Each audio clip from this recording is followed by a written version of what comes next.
My mother gets the first floor, my father gets the second, my brothers get the third. The mother-in-law can stay in the little windowless room in the back.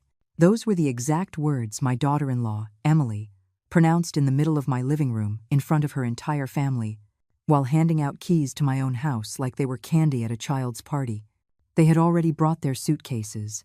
They had already distributed the keys. They had already decided my fate. I just smiled, stood up slowly, and went to find the property deed. By midnight, my lawyer had changed all the locks. But let me tell you how we got to that point. It all started 3 hours earlier, when I served the dinner I had prepared with so much care. I had made the favorite dish of Daniel, my only son, roast chicken with potatoes and that secret gravy that only I know how to make. Emily arrived with her parents, her 2 brothers, and even an aunt I had never seen before in my life. "It's a family dinner," Daniel had told me on the phone that morning. "Mom, make something special. We want to spend time with you." How naive I was. How stupidly naive. The table was perfect. I had taken out the good china, the set I bought when I first moved into this house 15 years ago. This house that I built alone, brick by brick, with the money I earned working double shifts as a nurse for 28 years. This 4-story house, that is the pride of my life and the testament to every sacrifice I made. Emily was smiling too much during dinner. That fake smile I already knew so well. Her parents ate in silence, but there was something strange in the way they looked at the walls, the ceilings, the furniture, as if they were evaluating, as if they were measuring. When we finished the main course, Emily tapped her glass with her fork. The metallic sound made everyone stop talking. Daniel looked at her, confused. She stood up with the elegance of someone about to give a rehearsed speech. "Family, I have an important announcement." Her voice was sweet as poisoned honey. "Daniel and I have made a very important decision about the future for all of us." My stomach tightened. Something was wrong. "This house is too big for a 66-year-old woman to live in alone." Emily pointed at me as if I were a child who needed supervision. "It's dangerous. The stairs, the empty rooms, all that wasted space. So, we've decided that the best thing is for the whole family to live here. Together. As it should be." I looked at Daniel. He wouldn't meet my gaze. His eyes were fixed on his plate, his face pale. My son, my only son, knew what was coming and didn't have the courage to warn me. Emily continued, growing more animated. "Mom, Dad, you will have the entire first floor. The large living room, the main dining room, the 2 bedrooms with attached baths. You're going to be so comfortable. Mark, David, the second floor is for you. You can bring your wives over whenever you want. There's plenty of space." Her brothers looked at each other with complicit smiles. This was planned. Everyone knew but me. Daniel and I will take the 3rd floor, of course. The master bedroom has the big walk-in closet and the balcony with the view of the mountains. It's perfect for us. She paused and looked directly at me. "And you, Eleanor, you can stay in the little room in the back, the one next to the laundry room. I know it doesn't have a window, but it's cozy. And at your age, you don't need that much space, right?" The silence that followed was deafening. Then, as if on cue, everyone began to applaud. Emily's parents hugged, crying with happiness. Her brothers high-fived. The unknown aunt shouted, "What a blessing!" Daniel still wasn't looking at me. I felt the floor move beneath my feet. The little room in the back, that 6x9 space where I keep old boxes and the spare washing machine, they were assigning me a utility closet in my own home. Emily pulled something from her designer purse, a set of shiny, freshly cut keys. The metallic sound as they landed on the table was like a gunshot. I already had copies made for everyone. I didn't want there to be any access issues. She handed a set to her father, another to her mother, one to each brother. The moving truck with my parents' furniture arrives first thing tomorrow morning. My brother's truck comes the day after. In 1 week, we'll all be settled in. It was then that I saw it, through the doorway of the foyer, piled against the wall. Suitcases. 5, 6, maybe 7 large suitcases. And boxes. Boxes with labels that read kitchen, living room, master bedroom. They had planned everything, down to the last detail. I stood up from the table slowly. very slowly. Everyone looked at me with that mix of pity and superiority reserved for the elderly who no longer understand how the world works. I walked to the display cabinet where I keep my important documents. I took out the brown leather folder. The property deed was there, perfectly folded, with my name in clear black letters. Eleanor Thompson, sole proprietor. I returned to the table with the folder in my hands. Emily watched me with that condescending smile. Eleanor, I know it's a big change, but you'll see it's for the best. You won't have to worry about maintaining this huge house. We'll take care of everything. You just rest. I opened the folder and read in silence. Every word, every clause, everything was in order. Everything was in my name. I closed the folder and held it to my chest. How interesting, I said with a calm I didn't feel. How incredibly interesting. Emily looked at me with that smug smile that irritated me so much. See, Eleanor? I knew you'd understand. You're a reasonable woman. She turned to her family. I told you my mother-in-law wouldn't be a problem. At her age, what she needs most is company and care. At my age. As if 66 years old made me mentally invalid. As if my gray hair had erased my brain. Of course, I replied softly. I'm just trying to understand something. I opened the folder again and took out the deed. When exactly did you talk to Daniel about this? When did you make this important decision about my house? Daniel finally looked at me. His face was red, his eyes moist. Mom, Emily said it was for the best. That you were too lonely here. That you could fall down the stairs and no one would know for hours. And it didn't occur to you to ask me what I thought. My voice was still calm, but each word came out sharp as a knife. It didn't occur to you that maybe I have an opinion about my own life.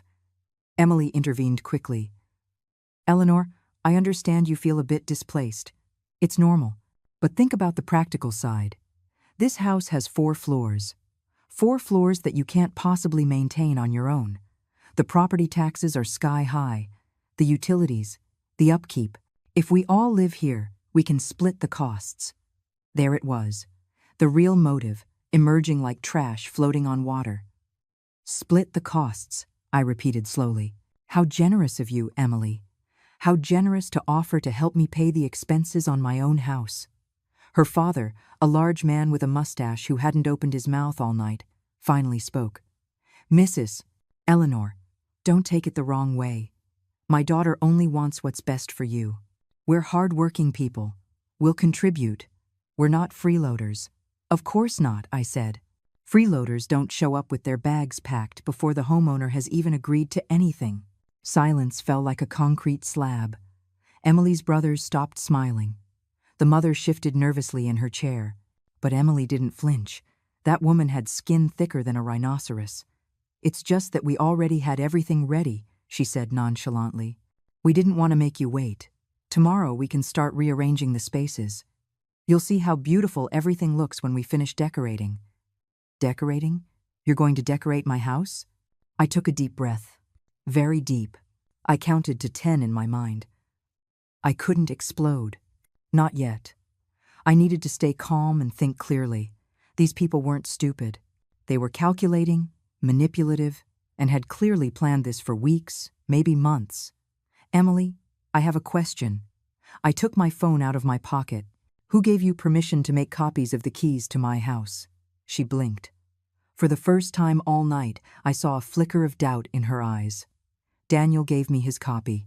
I thought it wouldn't be a problem. Daniel has keys to my house? I looked at my son. When did I give you keys, Daniel? He sank further into his chair. You gave me a set like 5 years ago. Mom, for emergencies. For emergencies, I repeated. And you considered a planned invasion of my home qualified as an emergency. It's not an invasion. Emily's voice went up an octave. It's family. Family helps each other. Or are you going to be so selfish as to keep this enormous house all to yourself while we pay rent on tiny apartments? There it was, the naked, ugly truth. They didn't care about my loneliness or my safety. They wanted my house because they didn't have one. Selfish, I whispered. You call me selfish for wanting to keep what I built with my own sweat. You worked hard. Yes, we know. Emily was losing her composure. You always remind us. The 28 years as a nurse, the double shifts, the sacrifices. But that's over, Eleanor. You made it. Now it's time for you to share. Emily's mother put a hand on her daughter's arm, trying to calm her. But Emily was on a roll. My family lives crammed into horrible places, while you have 4 empty floors. Do you know how unfair that is? Do you know how it feels to see someone have so much while you can barely make rent? Then work more, I said with a coldness that surprised me. Pick up more shifts. Save. Sacrifice your outings, your vacations, your little luxuries. Exactly like I did. Emily turned bright red. You lived in a different time.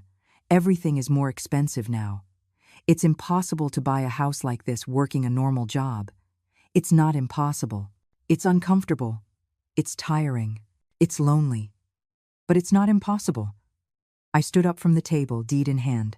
And you certainly don't get it by invading someone else's house. Mark, one of the brothers, finally spoke. He was a thin guy with a weasel-like face. Ma'am, don't be dramatic. No one is invading anything. We just want to live together. What's wrong with that? What's wrong with it? I walked to the foyer where the suitcases were. You came with luggage. You made keys without my permission. You distributed rooms without consulting me. And you assigned me a windowless utility closet in my own home. But sure, I'm the one being dramatic. I grabbed my purse, which was on the foyer table, and took out my phone. I looked for a name in my contacts. David Miller, my lawyer. The best property lawyer in the entire city. The man who helped me file this deed 15 years ago and who has handled all my legal affairs since. I dialed his number. It was 9:15 at night, but David had told me 1,000 times to call him any time if I needed help. He answered on the 3rd ring. Eleanor? What's wrong? Are you okay? David, I need you to come to my house. Now. It's urgent. My voice didn't tremble. And bring a locksmith. The best one you know. Emily jumped to her feet when she heard the word locksmith. What? What are you doing? Her voice rose to a shriek. Are you calling a locksmith? Why? I didn't answer her. I kept talking to David. Yes, 4 floors. All the doors. The main one. The service entrance, the garage. All of them. I paused. And bring the certified property documents. The originals from your office. Eleanor, give me 20 minutes. I'm on my way. David knew my voice well enough to know this was serious. Don't open the door for anyone but me. I hung up and turned back to the table. 8 pairs of eyes stared at me with expressions ranging from confusion to absolute fury. Eleanor, what the hell do you think you're doing? Emily walked toward me, her fists clenched. You can't change the locks. Daniel lives here. He's your son. Daniel does not live here, I said clearly. Daniel lives with you in that apartment you rent on the north side. He has his own home, even if it's rented. This is my home, but we're family. Emily's father also stood up. He no longer seemed so friendly. You can't just leave us on the street. We already left our apartment. Our lease was up today. We have nowhere to go. There it was, the full truth. They hadn't just planned to invade my house. They had burned their bridges. They had left their homes, betting that I would be too weak, too nice, too old to oppose them. That sounds like your problem, not mine, I replied. No one forced you to leave your apartments. That was your decision. Emily's mother started to cry, a theatrical cry with exaggerated sobs. I can't believe it. I can't believe you're so cruel. Where are we going to sleep tonight? On the street? Do you have any idea how much a hotel costs? You have a car. You can sleep in it. I didn't feel a shred of guilt saying it. Or maybe a relative on your side of the family can help you. You must have plenty, considering how close you all are. Mark slammed his palm on the table. This is ridiculous. We already have the keys. We're already here. You can't just kick us out like this. Of course I can. This is my private property. You entered with stolen keys. They're not stolen, Emily shouted. Daniel gave them to me. Daniel is not the owner. He has no legal right to authorize your entry. So, technically, you are trespassing. I walked back to the living room and sat in my favorite armchair, the green velvet one I bought at an auction 10 years ago. I suggest you start getting your suitcases. You have until the locksmith arrives to leave voluntarily. After that, it will be the police who handle it. Emily's face went from red to purple. Daniel, say something. It's your mother. Tell her she's crazy. My son finally found his voice. Weak, trembling, pathetic. Mom, please, don't do this. Emily is right. The house is too big. We can live together. I'll help you with everything. You'll never want for anything. Something broke inside me when I heard those words. My only son. The boy I raised alone after his father abandoned us when he was 3. The boy I worked for until my bones ached. The boy I paid for, in full, college, car, wedding. That boy was now siding with a woman who wanted to steal my house. Daniel, look at me. I waited until he looked up. When did you become this? When did you stop being my son and become a man who allows his wife to humiliate his mother? I don't want to humiliate you. I just want you to be safe. For you to not be alone. Lies. My voice cut through the air. If you were worried about my safety, you would have come to ask me how I was. You would have called more often. You would have visited without Emily dragging you here. What you want is this house, or rather, what she wants, because you stopped having your own opinion the day you married her. Shut up, Emily exploded. You have no right to talk to him like that. Daniel adores you. He's always thinking about you. And how do you repay him? By kicking him out of your house. He doesn't live here, I repeated. He has never lived here. I bought this house after he went to college. After he started his own life. This house is my achievement, not his inheritance. But it will be his someday. Emily shrieked. When you die, this house will go to Daniel. Or what? Are you going to disinherit him too? There was the real issue. Emily wasn't thinking about the present. She was thinking about the future, about my death, about the inheritance. She had probably spent years imagining the day this property would fall into Daniel's hands. And she decided she didn't want to wait. What I do with my assets is my decision, I said coldly. I can leave everything to Daniel. I can leave it to a stray cat foundation. I can sell everything and spend the last cent on cruises. It's my money, my house, my life. David, the other brother, approached. He was bigger than Mark, with the thick arms of someone who works in construction. He tried to use a conciliatory tone, but his size was a threat in itself. Mrs. Eleanor, be reasonable. We're already here. Why complicate things? We can make an arrangement. We'll pay utilities. We'll help with expenses. Everyone wins. I don't win anything by having 8 people living in my house without my permission. It's not 8. Emily practically spat the words. It's 7, and you would make 8. It's not a big deal. It is to me. The unknown aunt, who had been quiet all this time, finally spoke. She was an older woman, about my age, with her hair dyed an artificial orange. Oh, sweetie, don't be like that. Family is the most important thing. In my day, big houses were shared. Everyone together. Everyone happy. Not like now where everyone wants their space. That's modern selfishness. In your day, I replied, staring at her, women couldn't own property in their own name. They couldn't open bank accounts without their husband's permission. They couldn't decide their own lives. So, excuse me if I don't take advice from an era when women were treated like furniture. The aunt's mouth opened, but no sound came out. Emily seized the silence. You know what, Eleanor? You're a bitter old woman. That's why you're alone. That's why your husband left you. That's why Daniel barely comes to see you. Because you're unbearable. Daniel blanched. Emily? No. Shut up, Daniel. Emily was out of control now. Someone has to tell her the truth. She spent years martyring us with her sacrifice, her effort, how hard she worked. Well, congratulations. You worked hard and got a house. But that doesn't make you better than us. We work too. We try hard too. The difference is, we actually know what family means. I rose from the armchair. I walked toward Emily until I was standing right in front of her. We were the same height, but in that moment, I felt like a giant.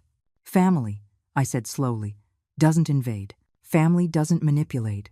Family doesn't lie. Family doesn't show up with suitcases to take what doesn't belong to them. I paused. You don't know what family is, Emily. You only know what it is to be a leech. Her hand rose to slap me. It never connected. I caught her wrist in midair, holding it with a strength I didn't know I had.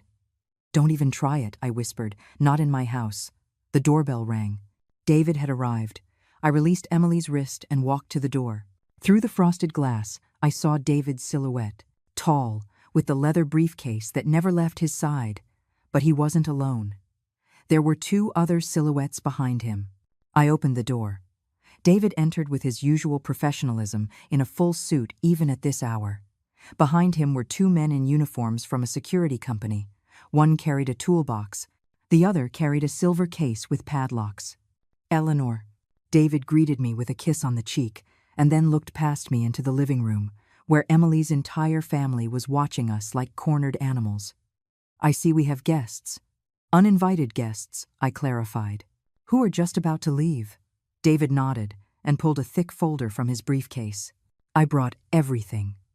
Original deeds certified by a notary, proof of payment for all property taxes for the last 15 years, utility bills in your name, everything. He looked at me with that seriousness he was known for.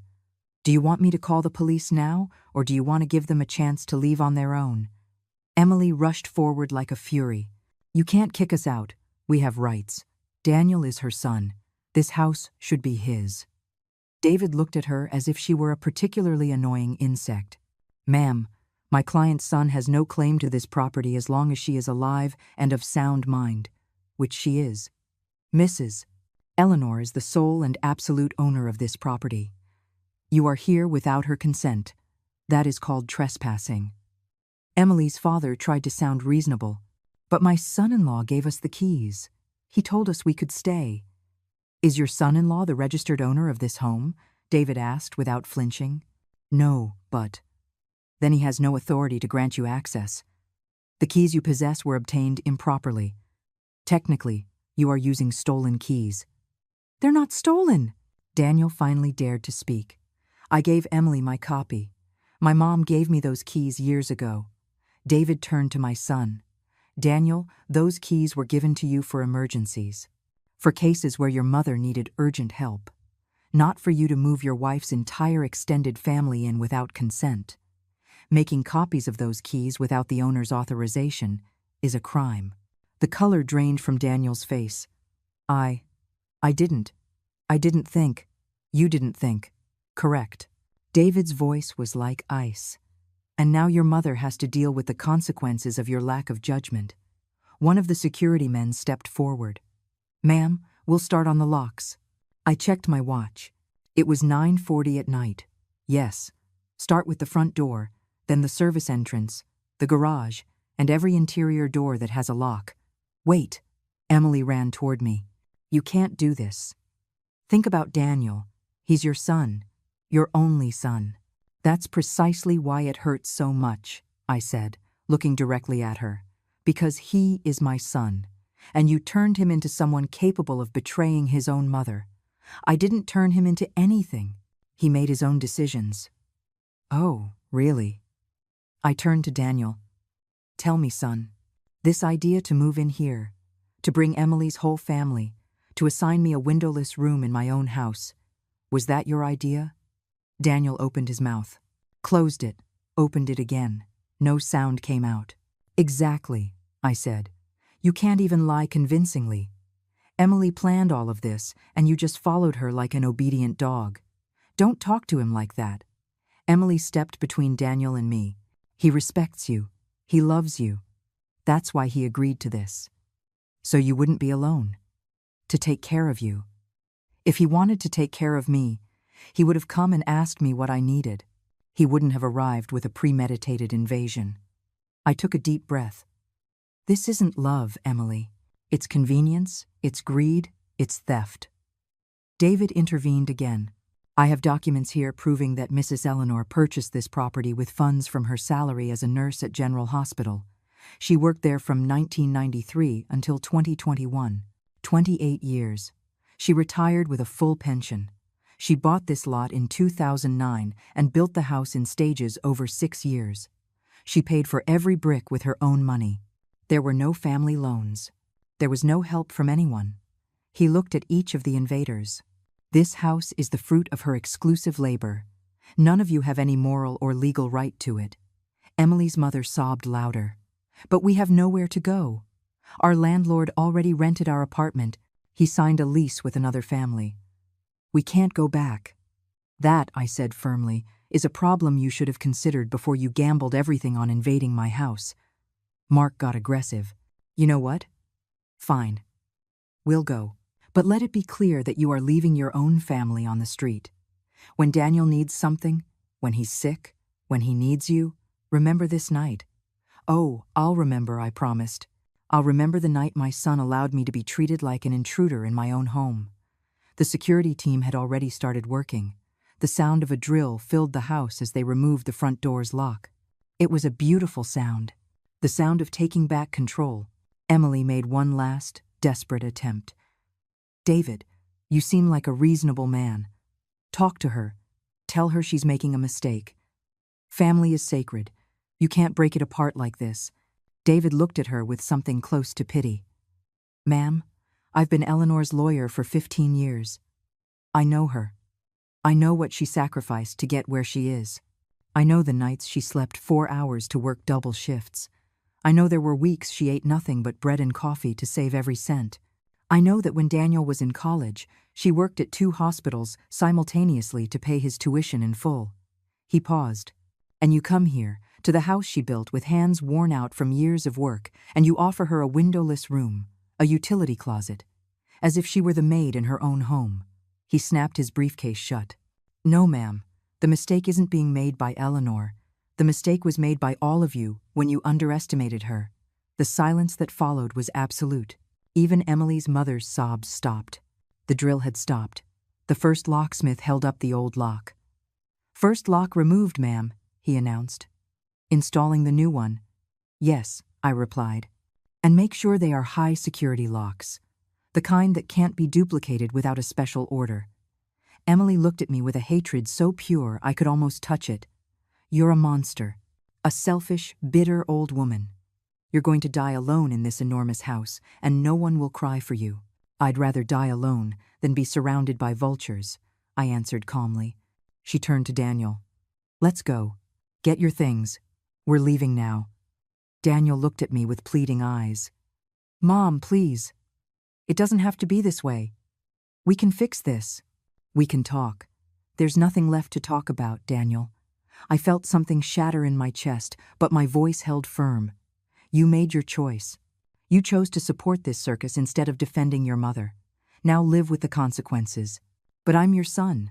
Yes. And that's what makes this hurt even more. Daniel didn't move. He just stood there, eyes full of tears, like a lost child. For a moment, just one moment, I felt my resolve waver. He was my son, my only son. The baby I held in my arms. The child I taught to walk, to read, to be a good man. But then I remembered his words from earlier. Emily said it was for the best. Not I thought, not we decided, Emily said. My son had stopped thinking for himself a long time ago. Daniel, let's go. Emily's voice was an order, not a request. If you want to stay with this horrible woman, go ahead, but I'm leaving. And my parents and my brothers are leaving too. You decide. There it was. The ultimatum. The final test of loyalty. Daniel looked at me one last time. I saw the conflict in his eyes. I saw the part of him that was still my son fighting against the part Emily had molded over these 5 years of marriage. I saw the exact moment the second part won. I'm sorry, Mom, he whispered. I have to go with my wife. Something inside me died in that instant. I made no dramatic gesture. I didn't cry. I didn't scream. I simply nodded. Then go. Emily smiled triumphantly, a small, poisonous smile. She had won that battle, and she knew it. She turned to her family, grabbed the suitcases. We're leaving. We're not staying one more minute in this house of stinginess and selfishness. It took them 20 minutes to get all the suitcases down.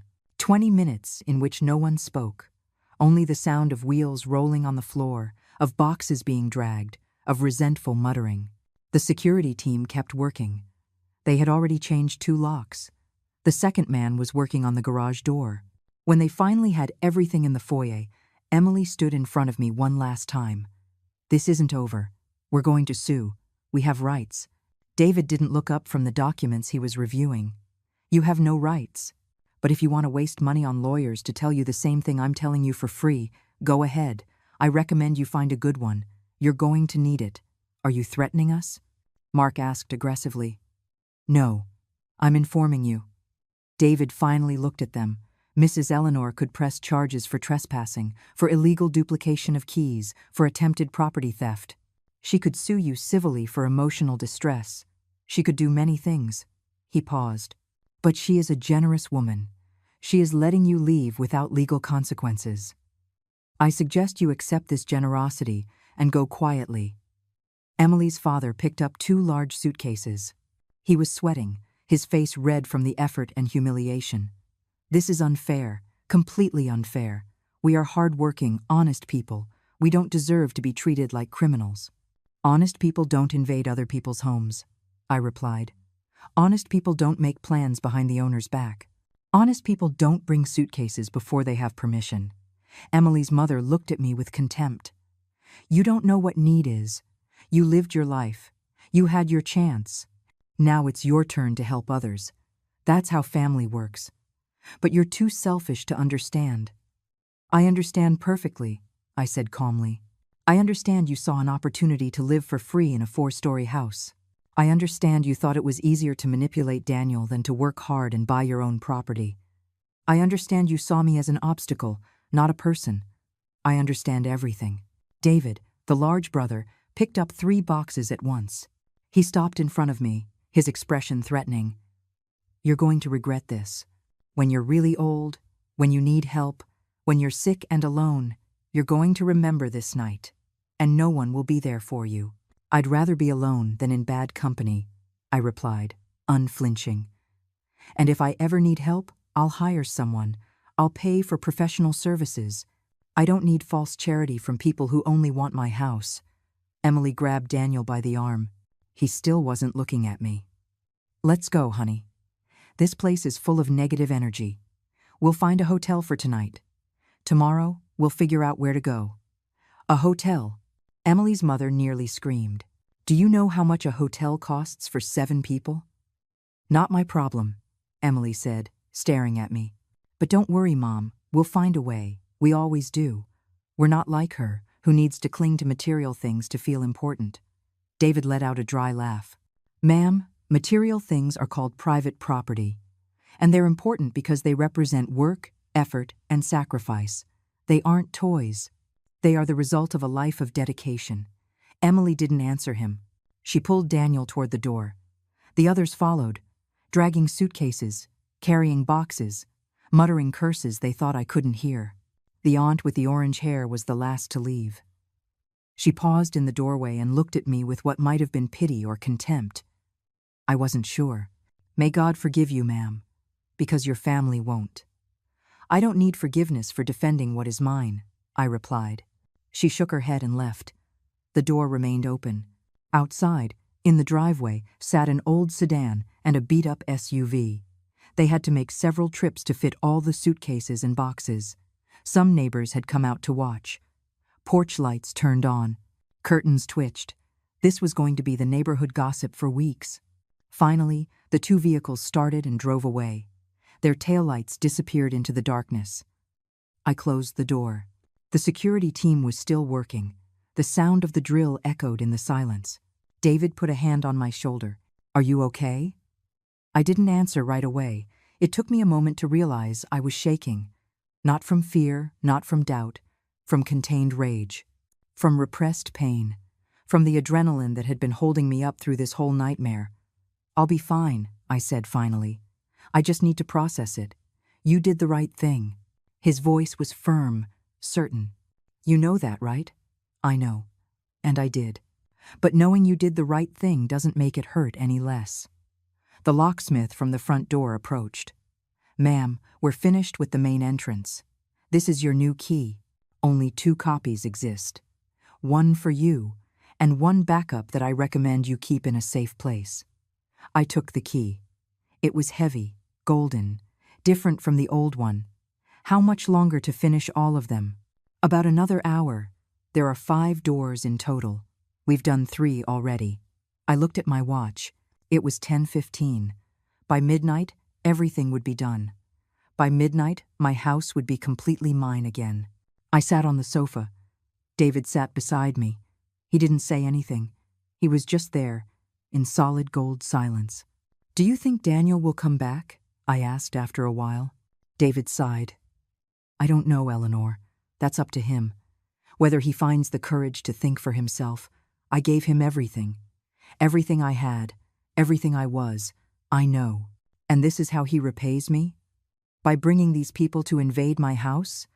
He wasn't the one who planned this. Emily was, but he allowed it. That's just as bad." I rubbed my eyes. I was tired, so terribly tired. When he was little, I promised myself I would never let anyone hurt him, that I would protect him from everything. You did. You protected him so much that he never learned to protect himself. His words hit me like a punch. He was right. I had been such a good mother, so protective, so dedicated, that Daniel never developed the backbone needed to face life. When Emily showed up with her dominant personality, he just let himself be swept away. It was easier than thinking. The sound of the drill continued, methodical, constant, comforting. Every lock that fell was a symbol. Every new lock installed was a declaration. This is my house. This is my space. No one enters without my permission. David was reviewing documents in silence. Occasionally, he made notes in a legal pad. Always meticulous, always prepared. That's why he was the best. "David," I said after a long silence, "do you think I'm a bad person?" He looked up from his papers. "Why would you ask that? I kicked out my son, my only son, and his entire in-law family. I left them with nowhere to go. You didn't kick them out. They never had a right to be here." His voice was firm. "Eleanor, look at me. You are not the villain in this story. They arrived with a plan, an elaborate, calculated plan designed to strip you of your autonomy in your own home. They were going to give you a windowless room. Do you understand the magnitude of that humiliation? They didn't see you as the owner. They saw you as an inconvenience to be shoved in a corner. But they're family. Family doesn't do that." He closed his notepad. "Family respects. Family asks. Family does not invade. What they tried to do had nothing family about it. It was an act of pure and simple appropriation." He was right. Of course he was right. But the ache in my chest didn't go away with logic. The pain of watching Daniel choose Emily over me. The pain of realizing that my son, the boy I loved more than my own life, didn't have the courage to defend me. One of the security men came into the living room. "Ma'am, we're done with the service entrance and the garage. Just the back patio door left." "Perfect. Thank you." I got up from the sofa. "I'm going to make coffee. Would you like some?" All 3 men looked grateful. I went to the kitchen. My kitchen, the one I designed myself, with the light wood cabinets I chose after looking at 50 different samples, with the granite countertop that cost 3 months' salary but that I'd wanted ever since I saw one in a magazine, with the stainless steel appliances I bought one by one, saving, waiting for sales. This kitchen was mine, like every room in this house, like every piece of furniture, every painting, every plant in the garden. Everything had been chosen by me, paid for by me, cared for by me. While the coffee brewed, I looked out the window into the backyard. The automatic lights had come on, illuminating the bougainvillea I planted 10 years ago. It now covered the entire back wall, a cascade of magenta flowers that bloomed every spring. I remembered the day I planted those cuttings. Daniel was 23. He had just gotten his first job as an engineer. He came to visit me that Sunday, excited, telling me about his office, his colleagues, his projects. He helped me dig the holes. He got his hands dirty. He laughed when the dirt spattered his face. "Mom," he had said that day, "when I'm a grown-up like you, I want to have a house just like this, with a garden and everything. You will, I told him. If you work hard, if you save, if you don't give up, you will. But he never did. 5 years later, he met Emily. They got married within a year. She wanted a big wedding, an imported dress, a honeymoon in Europe. Daniel asked me for help. I gave him $20,000 from my savings. It was everything I had put away for emergencies. It's your wedding, I told him. You only get married once. How wrong I was. Not about the marriage, but about the gratitude. Emily never thanked me. She didn't even include me in the planning. I picked out my dress for the wedding 3 days before the event. A mint green dress I found on sale because no one told me the color scheme. I got to the church, and all the female guests were in pastels. I looked like a Christmas tree. Daniel said nothing. He didn't defend me. He didn't ask Emily to include me. He just let it all happen. When did it start? When did my son stop being my son and become the silent husband who nodded at everything? The coffee finished brewing. I filled 4 mugs. I brought the tray into the living room. David accepted his with a tired smile. The 2 security men took theirs as well. Gratefully. "Ma'am," said the one who seemed to be the team leader, "can I ask you a personal question?" "Go ahead. Why did your son let this happen? I mean, you seem like a good person. This house is beautiful. Why would he want to take it from you?" David stepped in before I could answer. It's not that he wanted to take it. It's that his wife convinced him it was for the best. Some people have a special talent for manipulation, for making their own interests look like the common good. The man nodded. My brother-in-law is like that. Convinced my sister to sell my mom's car because she didn't need it anymore. He kept the money. My sister still defends him. Exactly, David said. Emotional manipulation is a powerful tool, especially when the victim wants to believe they're doing the right thing. I drank my coffee in silence. It was hot, strong, exactly how I liked it. Outside, the night was quiet. The neighbors had turned off their lights. The scandal was over. But on the neighborhood social media pages, I was sure the speculation was just beginning. I didn't care. I'd stopped caring what other people thought a long time ago. When you build something from scratch, when you survive on your own, you develop a shell, an invisible armor against the judgments of others. My phone vibrated. A text. It was from an unknown number. I opened it. "I hope you're happy. You left your son on the street. You're a horrible mother. I hope you rot in that empty house." It was Emily's number. Of course. She couldn't just leave. She had to have the last word. I showed the text to David. He read it and shook his head. "Do you want me to prepare a restraining order?" "Not yet." I saved the message as evidence. "If she continues, then yes." "Very well." He took a screenshot. "I'd also recommend you change your number, or at least block hers." "I'll think about it." I put my phone away. Do you know what's saddest, David? It's not even Emily's text that hurts. It's that Daniel hasn't written anything. Not an apology, not an explanation, not an "I'm sorry, Mom," nothing. He's ashamed. He should be. He'll react eventually. He's going to realize what he did, and he's going to want to fix it. And what if by then it's too late?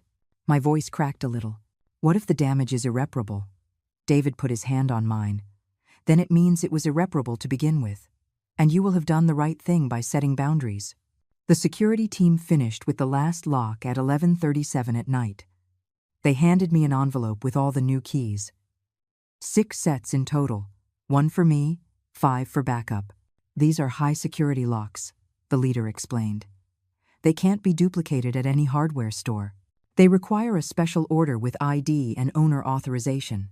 If someone tries to force them, they have an automatic locking system. They're practically impenetrable. Perfect. I took the envelope. It was heavy. All those keys, all that metal, all that security. How much do I owe you? Mr. Miller already took care of the payment. I looked at David, surprised. You didn't have to do that. Consider it a gift. For all the years of friendship. He smiled. Besides, your case inspires me. I'm going to write an article about property rights and family manipulation. With your permission, of course. You have my permission. But change the names. Obviously, the security men left. David gathered his papers and his briefcase. You'll be okay on your own? I'll be better than okay. And it was true. For the first time in hours, I felt like I could breathe completely. Thank you, David. For everything. For coming on a Sunday night. For bringing help. For being on my side. I will always be on your side, Eleanor. You're the bravest client I have. He kissed my cheek. Call me if you need anything. Anything at all. Any time. I will. He left. I closed the door behind him. The new lock made a different sound as it clicked into place. More solid, more definitive, more secure. I stood there, in my foyer, in my house, under my roof. The silence was absolute. No invasive voices, no fake laughter, no malicious plans whispered in corners. Just silence. My silence. The silence of victory. I looked at the wall clock. 11:53. In 7 minutes, it would be midnight. A new day, a new beginning. I walked through the entire house. I turned on the lights in every room. The first floor Emily had assigned to her parents. The second floor she had promised her brothers. The third floor she had claimed for herself and Daniel. And the fourth floor, my personal space with my study, my library, my sanctuary. Everything was intact. Everything was still mine. In the room in the back, that windowless space Emily had designated as my prison, I turned on the light. It was a small room, yes, but it wasn't a utility closet. It was my pantry. It was full of preserves I had made myself. Strawberry jams, peaches in syrup, tomato sauces, products from my garden, from my work, from my hands. I closed the door. That room would never be anyone's bedroom. It would remain exactly what it was. A pantry. A functional space, not a cell. I went up to the third floor. The master bedroom Emily had claimed so confidently. I opened the door and turned on the light. The bed was perfectly made with the cream-colored sheets I had bought last month. The linen curtains fell elegantly to the floor. The balcony with the mountain view was closed, the glass doors reflecting my solitary image. This room was never for Daniel and Emily. It never would be. It was my guest room. I kept it for when friends came to visit, for when a colleague from the hospital needed a place to stay. It was a space of generosity, not appropriation. I closed the door and kept climbing. To the fourth floor, my refuge. Here was my real bedroom.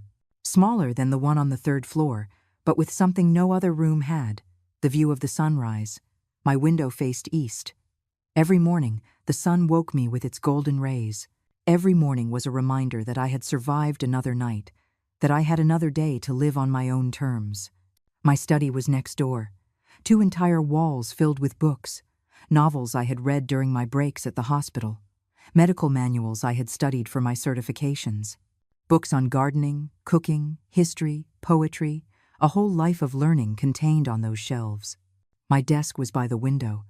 Here I paid my bills, answered emails, planned my life. On the desk I had a framed photo. Daniel, at 10 years old, smiling in his soccer uniform, before adolescence, before hormones, before Emily. When he still looked at me like I was his hero. I picked up the photo. I traced the outline of that innocent smile with my finger on the glass. Where did that boy go? I whispered. Where did my son go? The clock struck midnight. The chimes echoed from the neighborhood church. 12 chimes. 12 strikes marking the end of this horrible day and the beginning of another. I sat in my chair. I was tired. So deeply tired. But it wasn't a physical exhaustion, it was emotional. The exhaustion of having fought a battle I should never have had to fight. The battle of defending my own home from my own family. My phone vibrated again. Another text. This time, it was from a number I recognized. Sarah, my friend from the hospital. We had worked together for 15 years before I retired. Eleanor, are you okay? Your neighbor texted me saying she saw police at your house. What happened? The police hadn't come, but the neighbors had seen David's car and the security team's vehicle. To them, it was all the same. Drama, scandal, gossip fodder. I texted back. I'm fine. Had an unwanted visit. They're gone now. I'll tell you tomorrow. Her reply was immediate. I'm coming over. No, Sarah, it's midnight. I'm fine. Really. You're alone after something bad. I'm coming over. I have my key. Oh, wait. You changed the locks. I smiled despite everything. Sarah knew me too well. Yes. But you can come tomorrow. Tonight? I just need to process. You sure? I'm sure. Okay, but I'm coming over early, and I'm bringing pastries. It's a deal. I put the phone away. Sarah was real. Sarah was one of those people who didn't judge you, who didn't ask for anything, who was just there. We worked so many shifts together we became sisters. Battle sisters, we called it, because working in the ER is a battle. Every shift is a war against time, against death, against despair. Sarah would understand what happened today. She had complicated family, too. Her sister once tried to sell her a life insurance policy where the sister was the beneficiary. Sarah threw her out of the house and didn't speak to her for 2 years. Blood doesn't give you the right to be a leech, she told me back then. Real family respects boundaries. She was right then. She was right now. I got up and went to the bathroom. I looked at myself in the mirror. I was 66 years old, but that night I looked 80. The dark circles were deep. The lines around my mouth were more pronounced. My hair, which I normally wore in an elegant bun, was disheveled, with rebellious strands escaping everywhere. You are a survivor, I told my reflection. You've survived worse, and it was true. I survived a failed marriage to a man who left me with a young child and debts up to my neck. I survived the humiliation of having to ask my parents for help, which they gave, but always reminded me of my failure. I survived 28 years of cleaning wounds, holding the hands of the dying, seeing things no one should have to see. I survived the death of my mother, my father, friends, patients who became friends. I survived. I always survived. And I would survive this too. I washed my face with cold water. I brushed my teeth. I put on my pajamas. The nightly routine was comforting in its normality. As if this day were any other day. As if I hadn't kicked my son out of my house just 2 hours ago. I got into bed. The sheets were cool, soft. I had washed them that morning, not knowing that by the end of the day, everything would have changed. I turned off the light.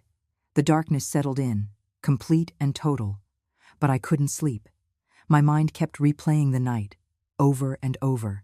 Emily's face as she announced her plan, Daniel's cowardice in not defending me, the applause from that family of vultures, the humiliation of hearing them assign me a windowless room in my own home, and then the satisfaction. The cold, sweet satisfaction of seeing their faces when David arrived. When the security team started changing the locks, when they realized they had underestimated the old lady they thought they could manipulate, that satisfaction was mixed with pain. Because no matter how justified my actions were, no matter how right my decision was, it didn't change the fact that I had lost my son, at least temporarily, maybe permanently. Would Daniel come back? Would he find the courage to apologize? Or would Emily keep him under her control, convincing him that I was the villain, the cruel mother who left them on the street? My phone vibrated again. I ignored it. But it kept vibrating, and vibrating, and vibrating. I turned on the nightstand lamp and grabbed the phone. 15 messages. All from Emily's number. I read them one by one. Each one was more venomous than the last. I hope you're proud of yourself. Daniel is crying because of you. We had to pay for 3 hotel rooms, $300. I hope you feel good, stealing from us. My parents have heart problems. If something happens to them, it's your fault. You're a bitter, lonely old woman. No one will ever love you. When you die, they'll find your rotting body days later, and no one will cry. Daniel told me to tell you he's very disappointed in you. We're seeing a lawyer tomorrow. We're going to take everything from you. God is going to punish you for this. I hope you have a heart attack and no one is there to help you. You are the worst mother in the world. Daniel says he doesn't consider you his mother anymore. You're going to die alone, and you deserve it. I hope you suffer as much as you made us suffer. You will never see your grandchildren. Never. I swear it. I read every message without emotion. It was like reading the ravings of a rabid animal. Pure venom without substance. Pure rage without argument. The only one that hurt was the message about Daniel. Daniel says he doesn't consider you his mother anymore. Was it true? Or was it just more of Emily's manipulation? Had my son fallen so low that he could say something like that? I blocked the number. I should have done it from the start. I didn't need that poison in my life. I had enough pain without adding the hatred of a woman I barely knew. I lay back down. This time, I put the phone on airplane mode. No more messages, no more interruptions, just me and my silence and my reclaimed house. I closed my eyes. I took a deep breath. In, out, in, out. A technique I had learned in my nursing years to manage stress. Conscious breathing. Present in the moment. Eventually, sleep came. It wasn't a peaceful sleep. I dreamed of Daniel as a child, running through a park. I was running after him, trying to catch up. But he ran faster and faster. And when I finally reached him, he turned around and he had Emily's face. I woke up with a choked cry in my throat. The dawn came too soon. The first rays of sun cut through my window just as they did every morning. But this time they didn't bring me peace. They brought me the raw reality of what had happened. It hadn't been a nightmare. It had all been real. I got up slowly. My body was stiff, as if I had fought a physical battle instead of an emotional one. I went to the bathroom, washed my face, and looked at myself in the mirror again. The dark circles were still there, but there was something different in my eyes. A hardness that wasn't there before. A resolve. I went down to the kitchen. I made coffee. The aroma filled the empty house. My house, completely mine again. I took bread from the freezer, warmed it in the oven. I served it with strawberry jam I had made last summer from my garden's strawberries. A normal morning. Except nothing was normal. At 8 o'clock sharp, the doorbell rang. Sarah, always punctual. I opened the door and there she was, with her warm smile and a huge bag of pastries. I brought bear claws, danishes, and croissants. I didn't know what you'd be in the mood for. Come in. I hugged her. A long hug, the kind you need when your world is falling apart. She came in and looked around. New locks. On all of them. 5 in total. Okay, now, tell me everything, and don't skip a single part. We sat in the kitchen. I poured her coffee, and I told her everything. From the moment Emily tapped her glass to when I blocked her number at midnight. Sarah listened without interrupting, her face going through every emotion. Surprise, indignation, fury, and finally, a dark satisfaction. That woman is a viper, she said when I finished. A calculating viper, and Daniel said nothing? Nothing in my defense. Nothing. He just sat there like a mouse. Sarah shook her head. That boy needs to grow up. He's 31 years old. It's time he found his spine. I'm the one who took it from him, I said bitterly. I protected him so much he never learned to defend himself. And now look, he's his wife's puppet. No. Sarah put her hand on mine firmly. You were a good mother, an exceptional mother. What Daniel is now is his own choice. You gave him the tools. He chose not to use them. I wanted to believe her. I wanted to believe it wasn't my fault. But guilt is a persistent feeling, especially for mothers. Do you know what hurts the most? I said after a moment. It's not that Emily tried to steal my house. It's that Daniel let her. That my son, who grew up watching how hard I worked, how much I sacrificed, could allow someone to treat me like that. I know. Sarah drank her coffee. But you did the right thing. You set a boundary. That's healthy. That's necessary. Sarah's phone rang. She looked at it and frowned. It's Brenda. From the hospital, she answered. Hey, yeah, I'm with her now. What? Are you sure? Her face turned serious. Okay, thanks for the heads up. She hung up and looked at me. Eleanor, there's something you need to know. My stomach clenched. What happened? Emily was at the hospital this morning, in the ER, claiming you assaulted her last night, that you pushed her, that she has bruises. Brenda saw her. She says the bruises are old, from days ago, not last night. But Emily is insisting. She says she's going to file a police report. I felt my blood run cold. What? She's going to press assault charges. She's trying to build a case against you. I was paralyzed. This was worse than I imagined. Emily didn't just want my house. She wanted to destroy me. She wanted to make me the villain of her story, so she could take everything. Did Brenda believe her? I asked. Of course not. Brenda knows you. She worked with you for years. She knows you're not violent, but she documented everything in the chart. The bruises are clearly old. There are photos. If Emily presses charges, those photos will prove she's lying. I took a deep breath. I need to call David.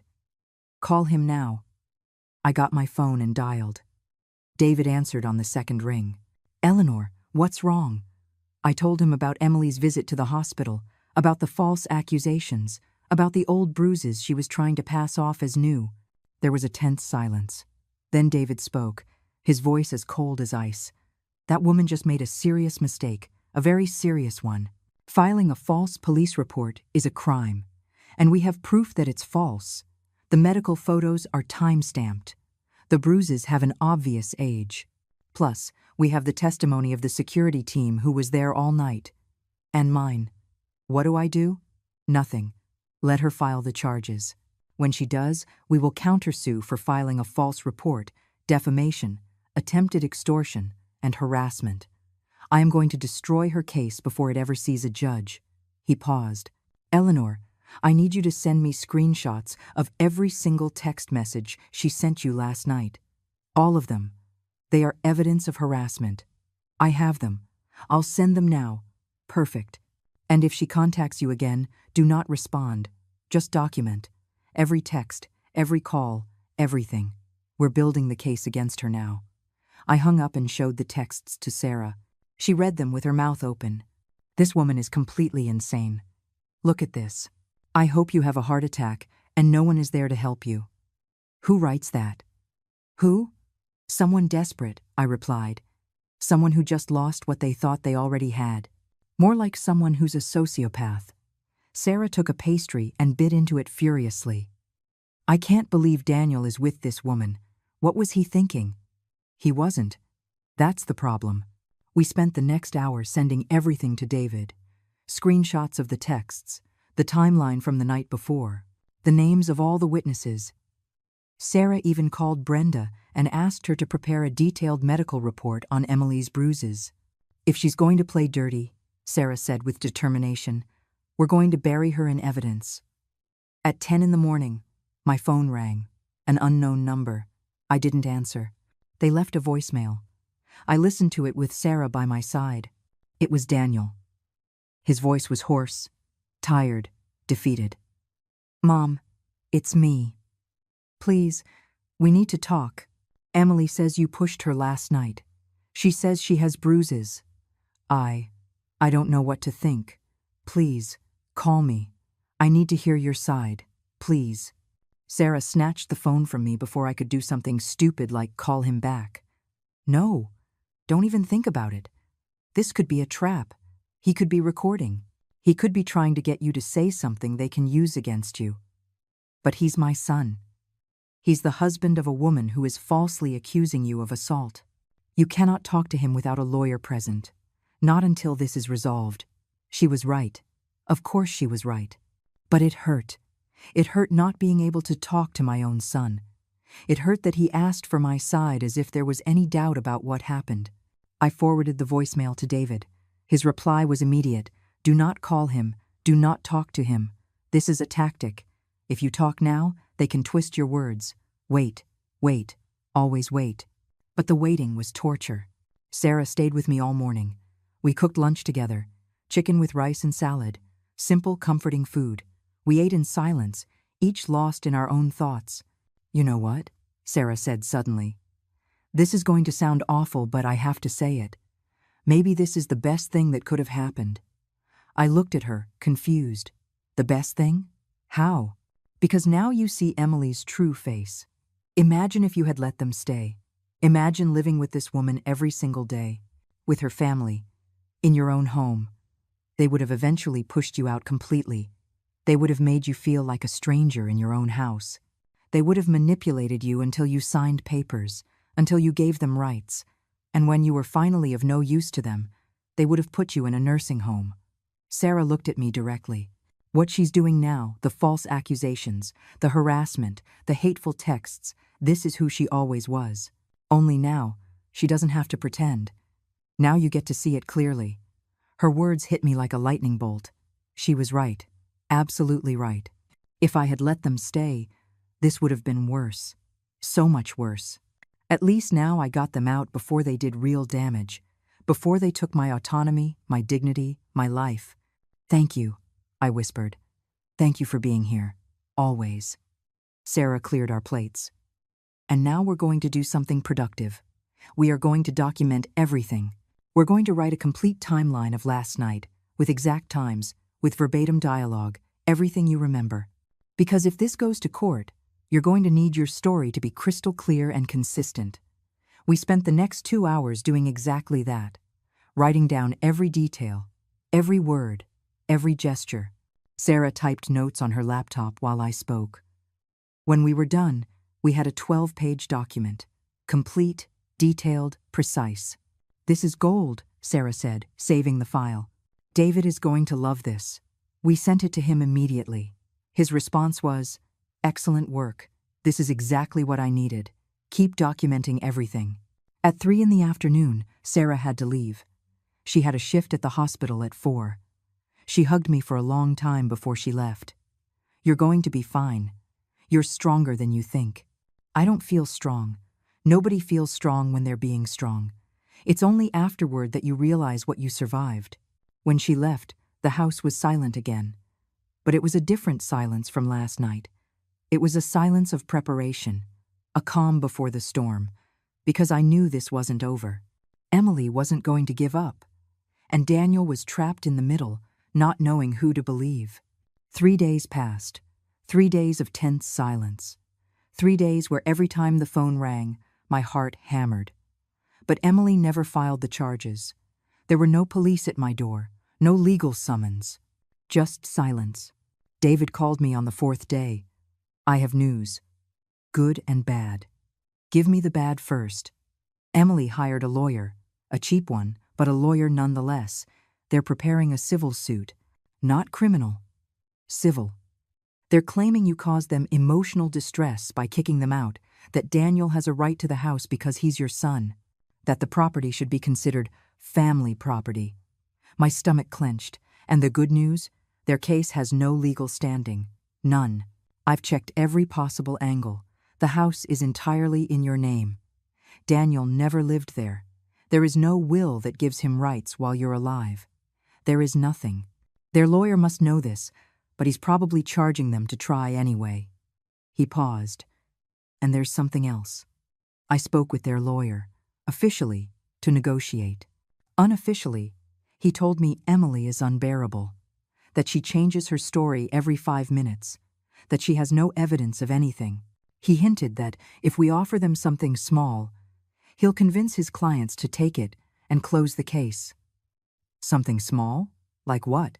Like $5,000 for moving expenses and emotional damages. It's extortion disguised as a legal settlement. I felt the fury rise in me. I am not giving them 1 cent, not one. Let them go to trial if they want. They will lose, and they will have to pay all the legal fees. That's my girl. David sounded proud. I'm going to tell them exactly that. And I'm going to countersue for harassment, defamation, and the false report about the bruises. We're playing offense, not defense. Do it. When I hung up, I felt something strange. It wasn't satisfaction. It wasn't joy. It was acceptance. Acceptance that my relationship with Daniel was broken, maybe irreparably. Acceptance that Emily had won that battle. She had kept my son. But I had won the war. I had kept my house, my dignity, and my freedom. That night I slept better than I had in days. No nightmares. No waking up in a panic. Just the deep sleep of someone who knows they did the right thing. 2 weeks later, David called me again. It's over. They dropped the suit. What? Emily's lawyer quit the case. Apparently, she didn't pay him, and she also threatened him when he told her she had no case. He filed a formal withdrawal, and now they have no legal representation. Without a lawyer, they can't continue. I sat down slowly. And Daniel? Did he say anything? The lawyer mentioned your son was present at the last meeting, that he looked devastated, that he tried to calm Emily down, but she humiliated him in front of the lawyer, that she screamed at him that he was useless, that he was good for nothing, that his mother had turned him into a failure. David sighed. Eleanor, I think your son is waking up. Slowly, but he's seeing what we all saw. I didn't know what to feel. Relief? Sadness? Hope? It all mixed into an impossible knot in my chest. So, what happens now? Now, nothing. The case is closed. They can't sue you for the same thing again. You're free. Your house is safe. You won. I won. The word should have sounded victorious. It just sounded empty. A month after that terrible night, I was watering my bougainvillea when I heard the doorbell. I didn't jump every time it rang anymore. I had gotten my peace back. I opened the door, and there was Daniel. Alone. No Emily. No suitcases. Nothing but an expression of complete defeat. Hi, Mom. I didn't respond. I just looked at him. He had lost weight. He had dark circles. He looked 10 years older. Can I come in? Just for 5 minutes. Please. I stepped aside. He walked in slowly, looking around as if seeing the house for the first time. We sat in the living room. The silence was dense, heavy. Emily and I separated, he said finally. A week ago. I left the apartment. I'm staying in a hotel. I still didn't speak. I let the silence do the work. You were right. About everything. She only wanted the house. When she realized she couldn't get it, she started looking for other options. She wanted me to take out a loan in your name, to convince you to sign papers. When I refused, his voice broke. She told me I was a coward, that I was useless, that I would never be man enough for her, that if I couldn't even get my mother's house, then I was good for nothing. A tear ran down his cheek. I did nothing to comfort him. I'm sorry, Mom. I'm sorry for everything. I'm sorry I was so blind. I'm sorry I let her treat you like that. I'm sorry I chose someone who was just using me over the woman who gave me everything. He covered his face with his hands. I don't expect you to forgive me. I just wanted you to know that I finally understand. I finally see what everyone else saw, and I am so ashamed of myself. I looked at him, my son, my only son, broken, repentant, finally awake. Daniel, I said softly, I love you. I will always love you. You are my son, but I can't forget what happened. I can't pretend it didn't hurt to see you side with someone who wanted to destroy me. I know. I need time. I need to heal. And you need to learn to be your own person, not my dependent son. Not her submissive husband. Your own person. He nodded, not looking up. When you're ready, when you are that person, we can talk about rebuilding what was broken. But not today. Today is too soon. He stood up slowly. Thank you for seeing me, for hearing me out. It's more than I deserve. I walked him to the door. Before he left, he turned. Mom? Yes? I'm proud of you, for standing up for yourself, for not letting them walk all over you. I wish I had half of your strength. I closed the door when he left. I leaned against it and let out the sobs I had been holding in for weeks. I cried for what I lost. I cried for what was broken. But I also cried in relief, because I had survived, because I had set boundaries, because I had chosen my own dignity over guilt and manipulation. That night, I went up to my room on the 4th floor. I sat at my desk and looked out the window. The city lights glittered below. My city, my house, my life. I took a piece of paper and wrote a single sentence. A sentence that would become my mantra, my truth, my shield. I built this house brick by brick. No one divides what I bled to conquer. Real family respects. It does not invade. I taped it to the mirror where I would see it every morning. A reminder that boundaries are not cruelty. That no is the wall that protects what I've built. That sometimes what others call selfishness is simply freedom. And in that silence of my reclaimed home, I finally found peace.